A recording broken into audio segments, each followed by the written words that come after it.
രാമേശ്വരത്തേക്ക് പോകുമ്പോൾ ഒരു ഇമ്പോർട്ടൻ്റ് ആയിട്ടുള്ള ഒരു ക്ഷേത്രമാണിത്.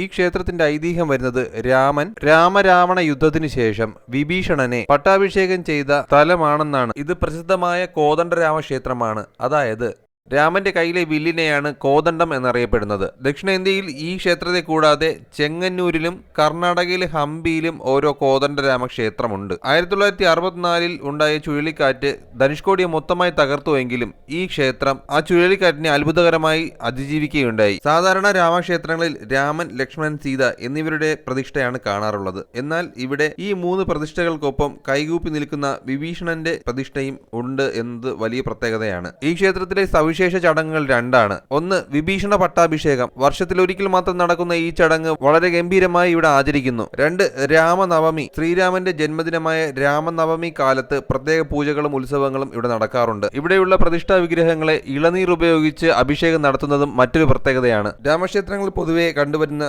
ശർക്കരയും ചുക്കും ചേർത്ത പാനകം ഇവിടെയും പ്രധാനമാണ്. കരിക്ക് ധാരാളമായി നമുക്കിവിടെ ലഭിക്കും. 60 രൂപയാണ് ഒരെണ്ണത്തിന്റെ വില. ബംഗാൾ ഉൾക്കടലിനും മന്നാർ ഉൾക്കടലിനും നടുവിലായി മനോഹരമായ ഒരു ദ്വീപിലാണ് ഈ ക്ഷേത്രം സ്ഥിതി ചെയ്യുന്നത്. ഈ ക്ഷേത്രത്തിന്റെ നിർമ്മാണ വർഷം കൃത്യമായി ചരിത്രരേഖകളിൽ ഇല്ലെങ്കിലും 500 മുതൽ 1000 വർഷം വരെ പഴക്കമുണ്ട് എന്നാണ് ചരിത്രകാരന്മാരും പുരാവസ്തു ഗവേഷകരും പറയുന്നത്. ദ്രാവിഡ വാസ്തുവിദ്യയിലാണ് ഈ ക്ഷേത്രത്തിന്റെ നിർമ്മാണം. തമിഴ്നാട്ടിലെ മറ്റ് പുരാതന ക്ഷേത്രങ്ങളോട് സാമ്യമുള്ള ഗോപുരങ്ങളും കൊത്തുപടികളും ഇവിടെ കാണാം. രാമേശ്വരം മേഖലകളിൽ ഭൂരിഭാഗം ക്ഷേത്രങ്ങളും 12ാം നൂറ്റാണ്ടിലോ അതിനുശേഷമുള്ള പാണ്ഡ്യ രാജാക്കന്മാരുടെ കാലത്തോ വികസിപ്പിച്ചതാണെന്ന് കരുതപ്പെടുന്നു. ചരിത്രപ്രധാനമായ ഒരു കാര്യം കൂടെ ഉണ്ട്. സ്വാമി വിവേകാനന്ദൻ തന്റെ വിശ്വപ്രസിദ്ധമായ ചിക്കാഗോ പ്രസംഗത്തിന് പോകുന്നതിന് മുൻപ് ഈ ക്ഷേത്രം സന്ദർശിച്ചതായി പറയപ്പെടുന്നു. രാമേശ്വരം പ്രധാന ക്ഷേത്രത്തിൽ നിന്നോ റെയിൽവേ സ്റ്റേഷനിൽ നിന്നോ ഏകദേശം 10 മുതൽ 12 കിലോമീറ്റർ സഞ്ചരിച്ചാൽ ഈ ക്ഷേത്രത്തിൽ എത്തിച്ചേരാം. ഈ ക്ഷേത്രം സ്ഥിതി ചെയ്യുന്നത് കടലിന് നടുവിലായതുകൊണ്ട് കരയിൽ നിന്ന് കടലിന് കുറുകെ ഒരു ചെറിയ റോഡ് വഴി വേണം ഇവിടെ എത്തിച്ചേരാൻ. പ്രധാന റോഡിൽ നിന്നും, അതായത് NH87 നിന്നും ഒരു ചെറിയ കട്ട് റോഡിലൂടെ സഞ്ചരിച്ച്